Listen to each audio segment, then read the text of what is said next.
నమస్కారం అండి. నా పేరు నిఖిలేష్ భరద్వాజ్. ఈరోజు మన వీడియోలో ఒక చాలా ఇంపార్టెంట్ టాపిక్ పైన మనం డిస్కస్ చేయబోతున్నాం. పిల్లల్ని హాస్టల్లో వేయాలా లేకపోతే డే స్కాలర్కి పంపించాలా? దీంట్లో మనము 4 విషయాలపైన చర్చించబోతున్నాం. మొదటి రీజన్ డిసిప్లిన్. పిల్లవాడు ఇంట్లో చదవట్లేదు, ఇంట్లో ఉంటే ఫోన్లు ఎక్కువ చూస్తున్నాడు, వాడు మేము చెప్తే వినడు, మా కంట్రోల్లో లేడు, హాస్టల్లో వేస్తే డిసిప్లిన్డ్ అయిపోతాడు, అక్కడికి వెళ్తే బాగుంటుంది అనేది మొదటి కారణం. But I will tell you it is not true. మనము కరీంనగర్, మహబూబ్ నగర్, ఆదిలాబాద్ ఏదైనా వేరే వేరే ఊళ్ళలో ఉంటూ దగ్గరలో ఉన్న సిటీలో, ఇప్పుడు నేను చెప్పిన ఊర్లకి, టౌన్స్కి, సిటీస్కి దగ్గరలో పెద్ద సిటీ అంటే హైదరాబాద్. సో చాలా వరకు పిల్లల్ని హైదరాబాద్కి పంపించి మా పిల్లవాడిని హైదరాబాద్లో చదివిస్తున్నాము, మంచి కాలేజ్ ఉండొచ్చు, ఈ కారణాలు ఉండొచ్చు, అది వాస్తవమే. లేదు మనము విజయవాడ, గుంటూరుకి పంపిస్తున్నాం, దగ్గరలో ఉన్న వేరే వేరే టౌన్స్లో, సిటీస్లో ఉన్నాం, మనకి ఎడ్యుకేషనల్ హబ్ నియరర్ ఏంటంటే దగ్గరలో మనకి విజయవాడ, గుంటూరు అవ్వచ్చు, హైదరాబాద్ అవ్వచ్చు, విశాఖపట్నం అవ్వచ్చు, ఇవంతా కూడాను మనకి ఎడ్యుకేషనల్ హబ్స్. బెంగళూరు అవ్వచ్చు, ఇప్పుడు అనంతపూర్ వాళ్ళు బెంగళూరు వైపు పంపించే అవకాశాలు ఎక్కువ ఉంటాయి. సో ఇట్లాంటి కారణాలు కనుకుంటే ఓకే. బట్ మనము సిటీలోనే ఉంటూ పిల్లవాడిని కనుక మనం హాస్టల్ వేయాలనుకుంటే దానికి డిసిప్లిన్ అనే కారణం అనేది ప్రతిసారి కరెక్ట్ అవ్వకపోవచ్చు. నేను ఇలా ఎందుకు అంటున్నానంటే, నేను ఇప్పుడు దాకా ఇంటరాక్ట్ అయిన పేరెంట్స్ అందరితో కూడాను నా అనుభవం ఏంటంటే, పిల్లవాడు మన కళ్ళ ముందు ఉంటే మనకి వాడు చెడిపోతున్నాడా లేదా అనేది కనిపిస్తుంటుంది, కాబట్టి ఒక రకమైన భయాన్ని, యాంగ్జైటీని క్రియేట్ చేస్తూ ఉంటుంది. అదే వాడిని మనం హాస్టల్లోకి పంపించేస్తే వాడు అక్కడ బాగుపడుతున్నాడు, చదువుకుంటున్నాడు అనే ఒక ఆలోచనతో మనం బతికేస్తూ ఉంటాం. ఒక 2-3 సంవత్సరాలు అయిన తర్వాత మన దగ్గరికి వచ్చేసరికి వాడికి ఏమి రాదు, అక్కడ వాడు చదవలేదు, వాడు అక్కడ ఏం పనులు చేశాడో మనకు తెలియదు. సడన్గా ఒక షాక్ అనేది మనకు వస్తుంది. సో నా సజెషన్ ఏంటంటే, మీరు కనుక సిటీస్లోనే, ఈ ఎడ్యుకేషనల్ హబ్స్లోనే ఉంటే కనుక డే స్కాలర్కి వెళ్ళటమే బెటర్. సెకండ్ రీజన్ వచ్చేసి ఎగ్జామ్ ప్రిపరేషన్.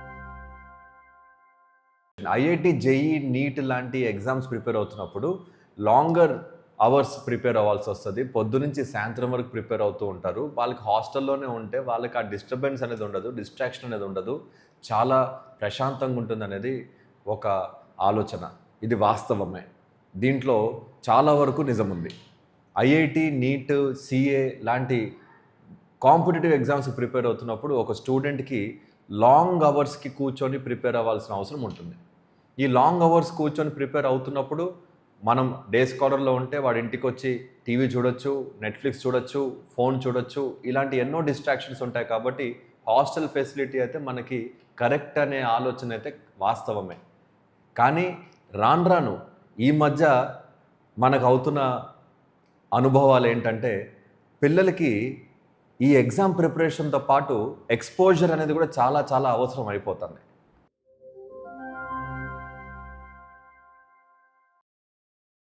ఇంటర్నెట్ యాక్సెస్ అనేది కూడా చాలా అవసరం అయిపోతుంది. వాళ్ళకి అసలు ఏమేం కాలేజెస్ ఉన్నాయి, ఏ ఎగ్జామ్స్కి ప్రిపేర్ అవ్వచ్చు, ఏ సిటీస్కి వెళ్ళొచ్చు, ఈ అవేర్నెస్ అనేది, మనకి అవగాహన అనేది ఈ కాలం పేరెంట్స్లో కూడాను వాళ్ళ జాబ్స్లో, బిజినెస్లో బిజీగా ఉంటారు కాబట్టి వాళ్ళకి కూడాను ఆ టైం దొరకట్లేదు.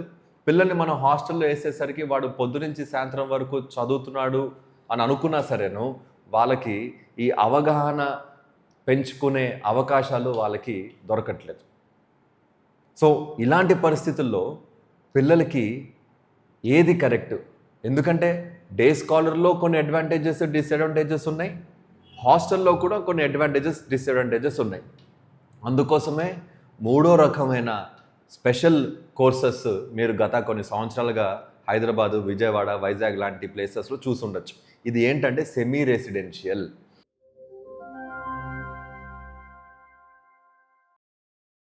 సెమీ రెసిడెన్షియల్ అంటే ఏంటి? పిల్లవాడు పొద్దున కాలేజ్కి ఇంటి నుంచి వస్తాడు, ఇక్కడికి వచ్చిన తర్వాత వాళ్ళకి లంచ్ ఇక్కడే, దాని తర్వాత వాళ్ళకి స్నాక్స్ ఇక్కడే, వాళ్ళకి ఒక హాస్టల్లో ఏదైతే లాంగ్ అవర్స్కి కంఫర్టబుల్గా ఉంటుందో అట్లానే మార్నింగ్ నుంచి సాయంకాలం మనకు ఆల్మోస్ట్ 6:30, 7, 8 వరకు కూడాను కొన్ని కాలేజెస్ సెమీ రెసిడెన్షియల్ ప్రోగ్రాంలో జరగటం అనేది జరుగుతూ ఉంటుంది. వాళ్ళకి అక్కడే ఫుడ్ అంతా ప్రొవైడ్ చేస్తారు, అక్కడే రిలాక్సేషన్ కూడా ఉంటుంది, వాళ్ళకి అంతా ఉంటుంది. కాబట్టి పేరెంట్స్ కూడాను అంత బాధ్యత ఇంట్లో తీసుకోవాల్సిన అవసరం ఉండదు. మళ్ళీ సాయంత్రం అయ్యేసరికి పిల్లవాడు ఇంటికి వస్తాడు, వాడు చదువుతున్నాడా చదవట్లేదా, బాగుపడుతున్నాడా చెడిపోతున్నాడా అనేది మన కళ్ళ ముందే జరుగుతుంటుంది. కాబట్టి తల్లిదండ్రులకు కూడాను అది ఎంతో సులభంగా ఉంటుంది. సో ఈ సెమీ రెసిడెన్షియల్ అనే కాన్సెప్ట్ని మనం ఎప్పుడైతే పిల్లలకి ఎక్స్పోజర్, ఫీల్డ్ ట్రిప్స్, దాని తర్వాత వాళ్ళకి మన ఈవెంట్స్, యాక్టివిటీస్, ఈ స్టూడెంట్ కమ్యూనిటీ అనేది ఏదైతే డెవలప్ అవుతుందో అలాంటి కాలేజీల్ని మీరు ఎప్పుడైతే ఎన్నుకుంటారో, అలాంటి ఇంటర్మీడియట్ కళాశాలల్లో మీరు ఎప్పుడైతే చేర్పిస్తారో పిల్లలకి కానివ్వండి, తల్లిదండ్రులకి కానివ్వండి, రిజల్ట్ అనేది కనిపిస్తుంది. ఎంపీసీ తీసుకున్నామా, బైపీసీ తీసుకున్నామా, ఎంఈసీ తీసుకున్నామా, అది మనకి ఇంపార్టెంట్ అయినప్పటికీ దాని తర్వాత ఏం చేయాలి? ఎంతోమంది పిల్లలతో నేను ఇంకా మాట్లాడుతూ ఉంటాను. ఎంపీసీ చేసి వస్తారు, తర్వాత ఏ కాలేజీ వెళ్ళాలో తెలియదు. నేను కొన్ని కాలేజెస్ చెప్తుంటే వాళ్ళకి అసలు ఆ కాలేజెస్ ఉన్నాయని కూడా తెలియదు. ఎందుకు ఈ ప్రాబ్లం వస్తుంది? వాళ్ళు చదువుతున్న పలానా కాలేజీలో వాళ్ళకి నెక్స్ట్ ఏం చేయాలనేది అవగాహనే లేదు. కాలేజ్ వాళ్ళు అవగాహన ఇవ్వడానికి కాలేజ్ దగ్గర పనిచేస్తున్న స్టాఫ్కి కానివ్వండి, వాళ్ళ దగ్గర కౌన్సిలర్స్ కానివ్వండి ఉండాలి కదా. సో ఇలాంటి ఎన్వైర్న్మెంట్ అనేది మీకు జనరల్గా కాలేజెస్లో ఈ మధ్య కాదు, మేము చదువుతున్నప్పటి నుంచి గత 40 సంవత్సరాల నుంచి కూడాను ఆ ఎన్వైర్న్మెంట్ అనేది మారట్లేదు. ఈ కాలము మన Shri Amogha junior college SR నగర్లో మనం ఏదైతే స్థాపించామో 2016 నుంచి ఈ రోజుటి వరకు పిల్లలకి కానివ్వండి, పేరెంట్స్కి కానివ్వండి, ఒక complete 100% satisfaction with maximum pass percentage and very good placements and career counselling, student community, field trips, awareness with semi residential అనే ఈ కాంబినేషన్ ఏదైతే ఉందో this will be the best environment for your kid. మీ పిల్లలకి ఇలాంటి ఒక environment అనేది ప్రతి కార్నర్ నుంచి ఎవ్రీ ఆస్పెక్ట్లో వాళ్ళకి హెల్ప్ అవుతుంది. మీకు ఈ కోర్సెస్ గురించి మా దగ్గర ఉన్న ఎంపీసీ విత్ ఐఐటి కానివ్వండి, ఎంపీసీ విత్ ఎంసెట్ కానివ్వండి, లేకపోతే బైపీసీ విత్ నీట్ అవ్వచ్చు, MEC CEC with CA CMA అవ్వచ్చు, లేకపోతే మీకు డిజైన్ కోర్సెస్ ఎన్ఐఎఫ్టి ఎన్ఐడి యూసీడ్ అవ్వచ్చు, లేకపోతే బీకామ్ బీబీఏకి డైరెక్ట్గా వెళ్ళిపోవాలనుకున్న ఎంఈసీ సిసి స్టూడెంట్స్ అవ్వచ్చు. మన దగ్గర ఉన్న flexibility of courses, options of courses, మన దగ్గర ఉన్న ఎన్వైర్న్మెంట్ మొత్తం తెలంగాణ, ఆంధ్రప్రదేశ్లో మీకు ఇంకెక్కడ దొరకకపోవచ్చు. నేను చూసినంత కాలేజెస్లో మాత్రం ఇలాంటి ఎన్వైర్న్మెంట్ అనేది ఎక్కడ లేదు. మన దగ్గర జూనియర్ లెక్చరర్స్ అనే వాళ్ళు ఉండరు, అందరూ సీనియర్ లెక్చరర్సేను.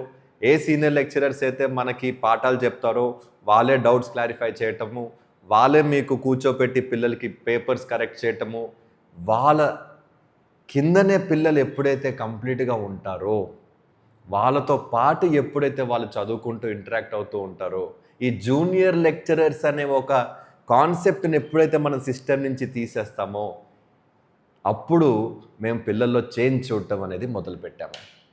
మీకు ఇంకా తెలుసుకోవాలనుకుంటే కనుక you can reach out to us. మీకు ఈ ఫోన్ నెంబర్లు, వెబ్సైట్లు ఇవన్నీ కూడా ఈ కాలం మీకు తెలియటం పెద్ద విషయం కాదు, స్క్రీన్ మీద కూడా కనిపిస్తున్నాయి. గూగుల్కి వెళ్ళి శ్రీ అమోఘ జూనియర్ కాలేజ్ అని కొట్టంగానే మీకు నెంబర్స్ వస్తాయి. మీరు ఫోన్ చేస్తే మా కౌన్సిలర్స్ మీకు మాట్లాడతారు. మీరు వచ్చి పర్సనల్గా నాతో ఇంటరాక్ట్ అవ్వాలనుకుంటే మీరు ఎప్పుడైనా ఇంటరాక్ట్ అవ్వచ్చు. అప్పుడు దాకా థ్యాంక్ యూ సో మచ్.